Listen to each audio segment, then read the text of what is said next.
Assalamualaikum warahmatullahi wabarakatuh.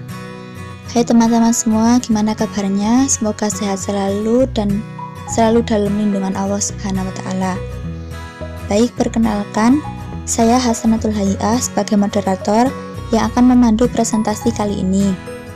Tapi sebelumnya kita kenalan dulu sama anggota kelompok 11 ya. Yang pertama ada Prasanti Budi Setiarti. Yang kedua ada Hasanatul Hayah dengan saya sendiri.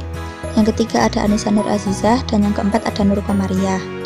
Jadi kelompok 11 kali ini akan membahas materi mengenai membaca esai, ide pokok, dan kalimat penunjang. Di dalam materi ini ada beberapa bahasan. Di antaranya pengertian dari ide pokok dan kalimat penunjang, ada fungsi dan ciri-ciri ide pokok dan kalimat penunjang, serta peran ide pokok dan kalimat penunjang dalam esai.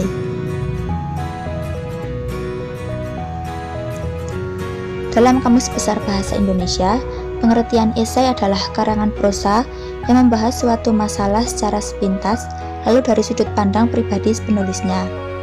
Pengertian esai menurut Sutomo adalah sebagai suatu karangan pendek berdasarkan cara pandang seseorang dalam menyikapi suatu masalah. Dengan pengertian lain, esai adalah karya tulis dalam bentuk opini atau pendapat seseorang terhadap sebuah permasalahan yang sedang banyak dibicarakan atau menarik perhatian penulis esai. Esai serupa dengan tajuk rencana di sebuah surat kabar, namun sedikit berbeda. Apabila tajuk rencana hanya dapat ditulis oleh kepala editor, esai bisa ditulis oleh siapa saja. Namun, meski demikian, menulis esai tidak bisa sembarangan. Setidaknya harus memperhatikan komponen-komponen penyusunnya, di antaranya ada ide pokok dan kalimat penunjang. Selanjutnya memasuki materi, yang pertama akan disampaikan oleh saudari Anissa Nur Azizah. Waktu dan tempat kami persilahkan. Terima kasih kepada moderator atas waktu yang diberikan. Saya akan menyampaikan materi tentang pengertian ide pokok. Menurut KBBI, ide adalah rancangan yang tersusun dalam pikiran, gagasan atau cita-cita, dan pokok adalah pusat. Jadi, ide pokok adalah rancangan pokok yang tersusun di dalam pikiran, gagasan atau merupakan suatu gagasan atau pikiran utama dari sebuah paragraf atau yang mendasari suatu paragraf.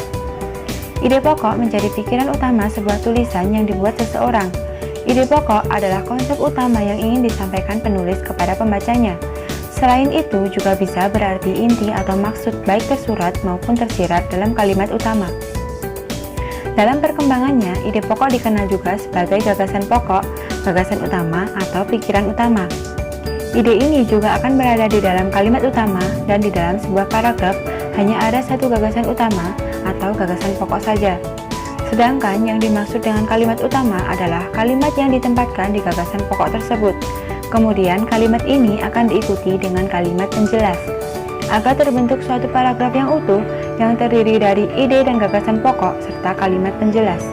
Ada beberapa jenis paragraf yang memang diletakkan di dalam gagasan pokok yang mencakup 3 hal, diantaranya yaitu paragraf induktif, deduktif, serta campuran.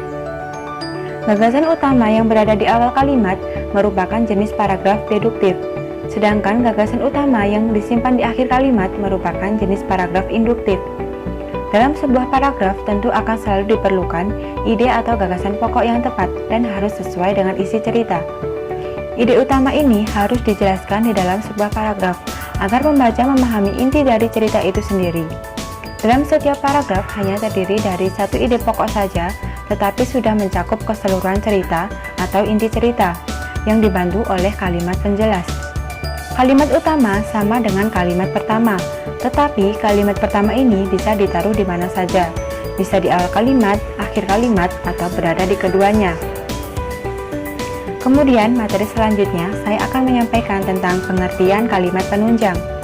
Kalimat penunjang atau disebut juga kalimat penjelas adalah kalimat yang berfungsi sebagai pendukung atau penguat gagasan pokok yang ada pada kalimat utama. Di dalam suatu tulisan atau paragraf, bentuk kalimat penjelas biasanya berupa data-data, contoh, fakta, maupun opini yang mendukung kalimat utama. Kalimat ini sendiri umumnya bersifat spesifik. Oleh karena itu, semakin banyak kalimat utama di dalam sebuah paragraf, maka semakin baik pula paragraf tersebut. karena kebenarannya didukung atau dibuktikan dengan kalimat-kalimat penjelas tersebut. Semakin banyak klausa utama dalam sebuah paragraf, maka akan semakin baik pula paragrafnya, karena kebenaran yang ada didukung atau dibuktikan oleh kalimat penjelas ini. Di sini saya akan menjelaskan tentang fungsi dan ciri-ciri ide pokok dan fungsi dan ciri-ciri kalimat penunjang. Yang pertama, fungsi ide pokok. Ide pokok berfungsi sebagai penjelas dari inti cerita atau suatu paragraf di dalam sebuah cerita, yang tujuannya adalah untuk membuat setiap pembaca paham kemana arah cerita tersebut dan membuat mereka dapat memahami isi cerita yang ada. Kemudian, ciri-ciri ide pokok. Yang pertama, menjadi inti dari suatu paragraf atau menjadi pusat pembahasan di dalam sebuah paragraf.